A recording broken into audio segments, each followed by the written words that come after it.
Welcome to, where are we? Laguna Rosa! By now you've probably gotten the hang of this whole orchestra, Amazon River thing that we're doing. But if not, I don't know, email me, let me know, we can figure it out. You also may have realized that the last time we didn't do open string blues. It's not that I forgot or anything, it's just, I forgot. Let's do some open string blues. 1, 2, here we go.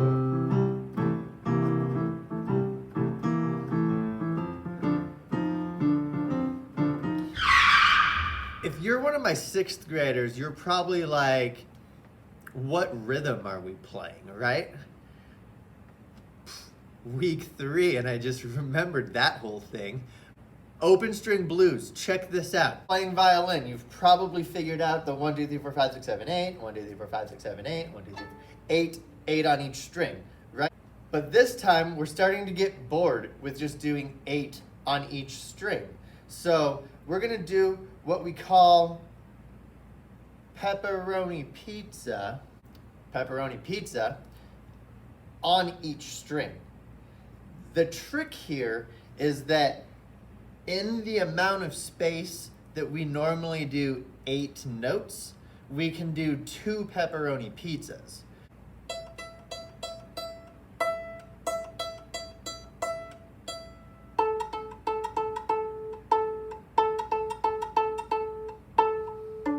And yeah, it's gonna make your finger tired. Deal with it.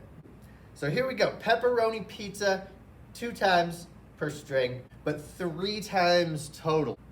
What?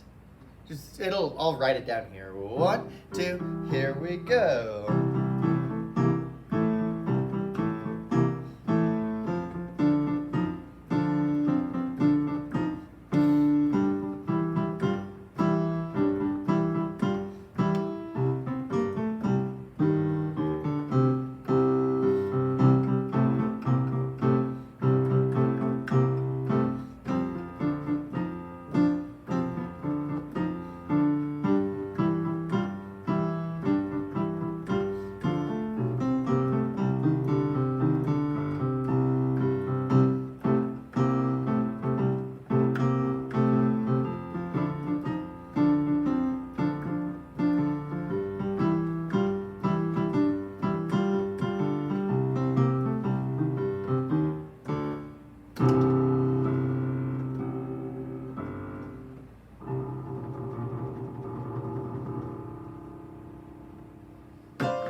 It is week 3 and I just realized I don't know where my foot pedal is.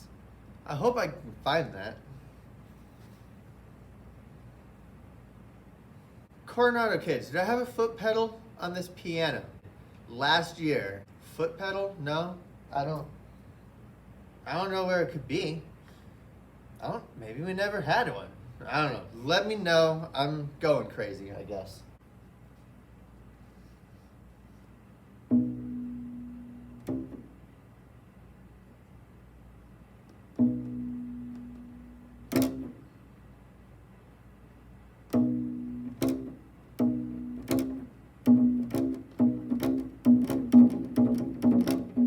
Alright, so the first thing you gotta know is that clangy sound that you hear when I was playing that Jaws theme.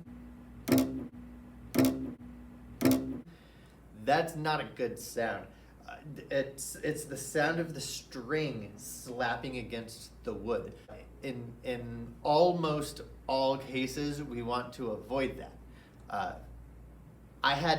It was a weird setup to get that shot. I had to do like one of these things.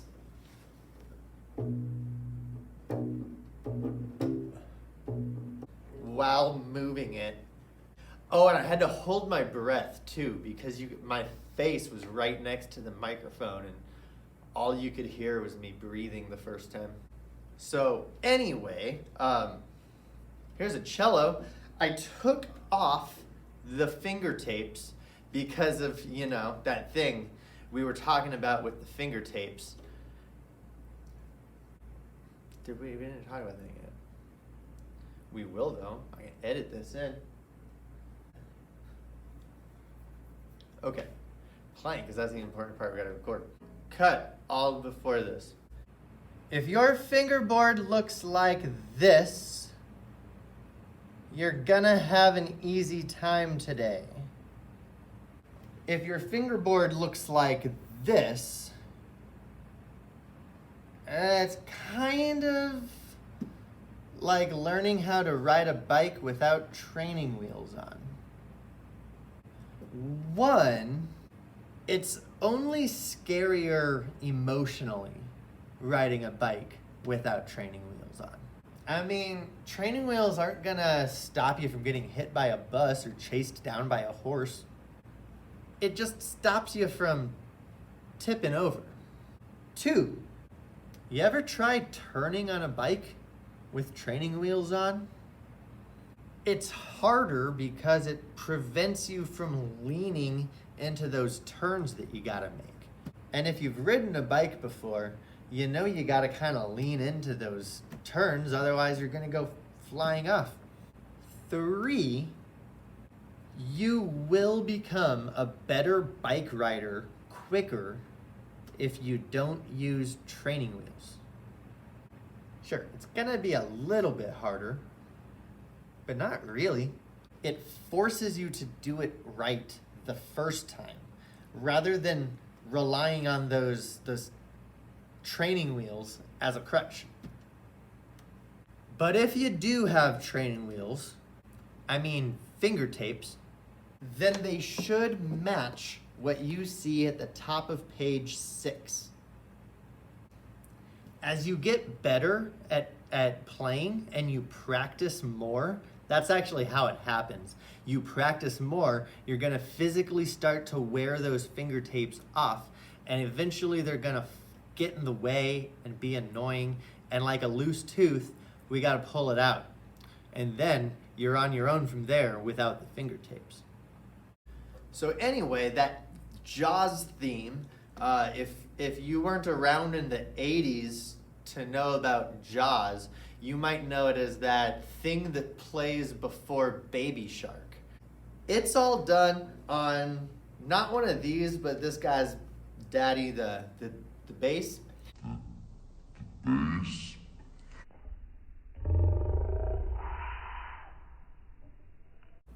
And it's using a half step.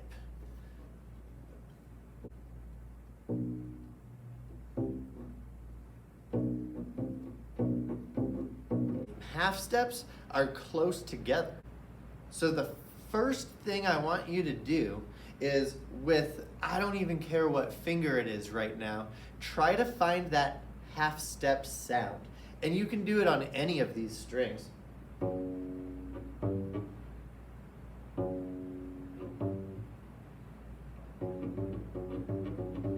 It could be higher.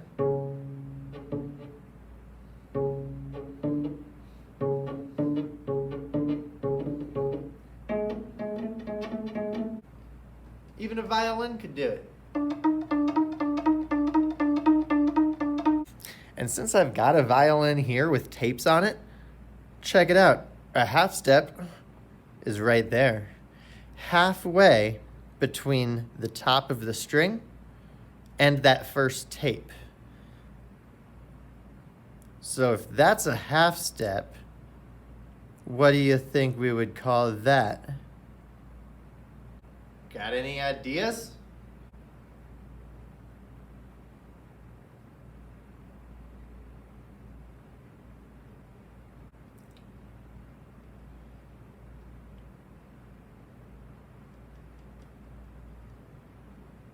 Maybe a whole step. Half step. Whole step.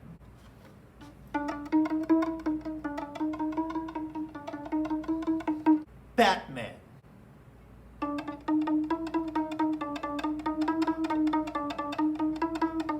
Batman.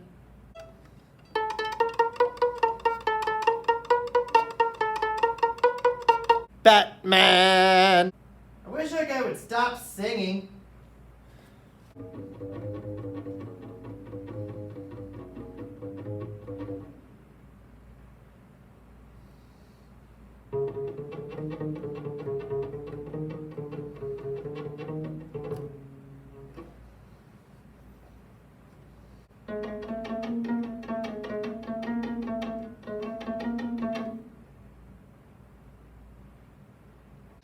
Batman! What is happening here? Anyway, there's two half steps that make up a whole step. And Batman uses those notes. So if you can figure out by listening to, I don't know, a YouTube video of the Batman theme song, the Nana Nana Nana's part, somewhere on one of your strings, it's gonna help you pinpoint where your fingers need to go.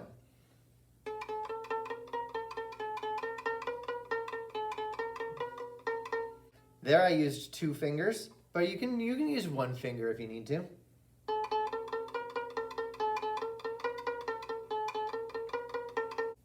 The highest, the closest to your bridge that your finger gets to when you're playing that one, na na na na na na. That note there, na na na na na na na na na na. That note is where your first finger, your index finger, needs to be pushing down. So when I go around and I put finger tapes on kids' instruments at the beginning of the year, I listen to the sound the instrument makes, and I put a tape right there where it needs to go. I can't give you a certain measurement. I can't say it's 2 centimeters. I can't say it's 3/4 of an inch. Every instrument's gonna be just slightly different, and it's different. Sorry. But I'm not sorry. I can't be sorry for things that aren't my problem, yo. From here on out, I'm gonna show you all this stuff on the violin, because that's the one that I have finger tapes on, and it's easy for you to see it. If you got a viola or a cello, it's almost exactly the same stuff. I'll point out the major differences as we get there. This violin has 4 tapes. 1, 2, 3, 4. First finger, second finger, third finger, fourth finger. Index, middle, ring, pinky. And this has to be our left hand. I don't care which handedness you are, because I'm left-handed. If it was gonna be weird and different for anybody, don't you think it would be weird and different for me? No, this is the way it's just supposed to be played, and you'll figure it out. What you'll notice is with those 4 fingers down, and the book only shows you the first 3. This is like, guess what? There's a 4th finger later. But our middle finger and our ring finger, so our second and third, 1, 2, 3, 4, they're gonna stick together for now. This guy's gonna move around later, but for right now, they're together, they're buddies, they're hanging out. So when they sit on the fingerboard, you can see that there's gaps between these two, but not a gap between those two.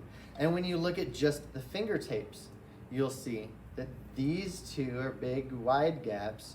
That one's a thin, little, tiny gap. Here's a difference if you play cello. The cello's fingerboard is much longer, so your fingers need to be much further apart.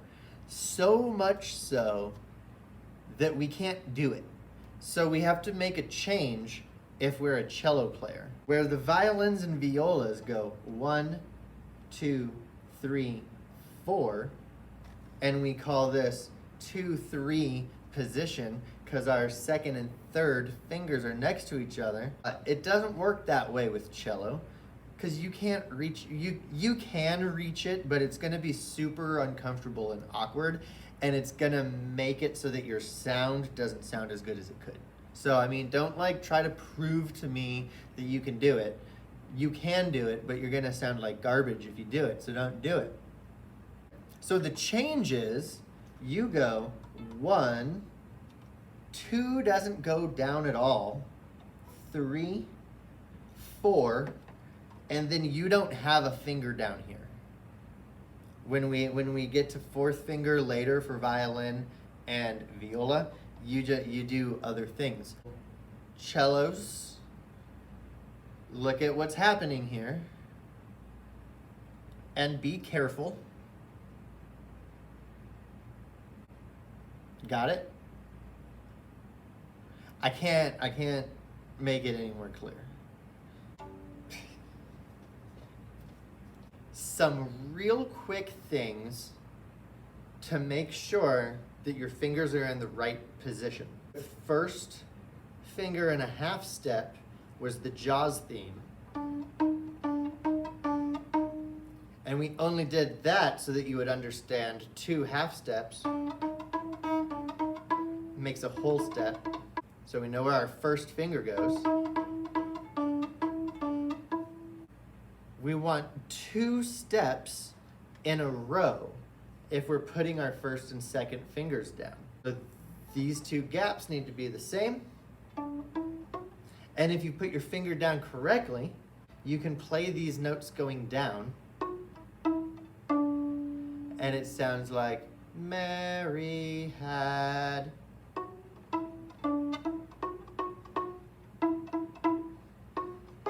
Figaro, Figaro, Figaro, Figaro. Or that. The 3rd finger, or 4th if you're a cello, and you're gonna be hearing that all year long. It's gonna be 3rd finger and 4th if you're a cello. It's just how it happens, all right? So to get that finger in the right spot, we can think of the song from the Addams Family.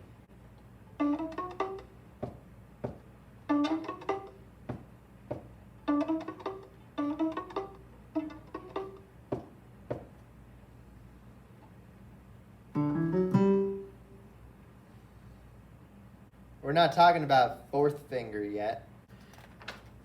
This video's already probably too long, so we're just gonna play straight through this stuff.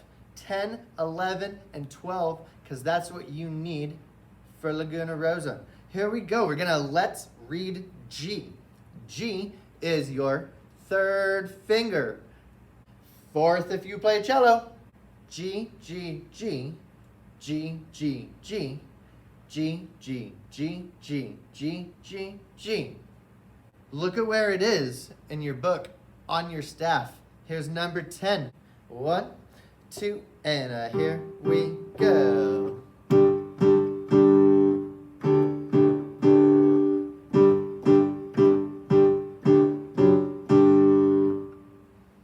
If you did this,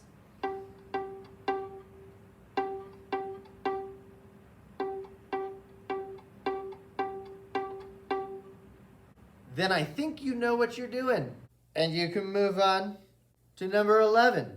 Let's read F sharp. Instead of using our 3rd finger, or 4th if you're a cello, we're using our 2nd finger.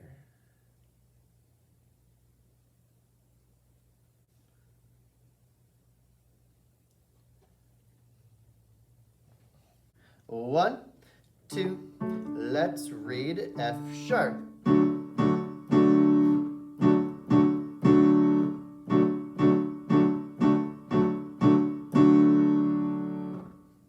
It's the same exact rhythm again. Got it? Cool. Number 12 uses both of these fingers. So you gotta lift off your 3rd finger. Lift off, lift off. It's a pun. 1, 2, 1, 2, ready, go.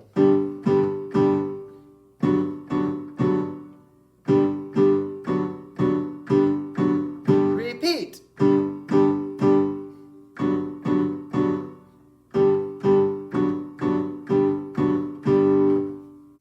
That's pretty much the main deal there. Your fingers are down and you're lifting off that third finger. That stuff there, that stuff's important. Make sure you read that stuff. Those pictures are important too. It's important to keep those fingers round and curved. Where we want to put our fingers down when we're putting them on the string needs to be the tips of our fingers. If you've made it this far into this video, playing along and stuff, you might have noticed it doesn't like ring or sound good.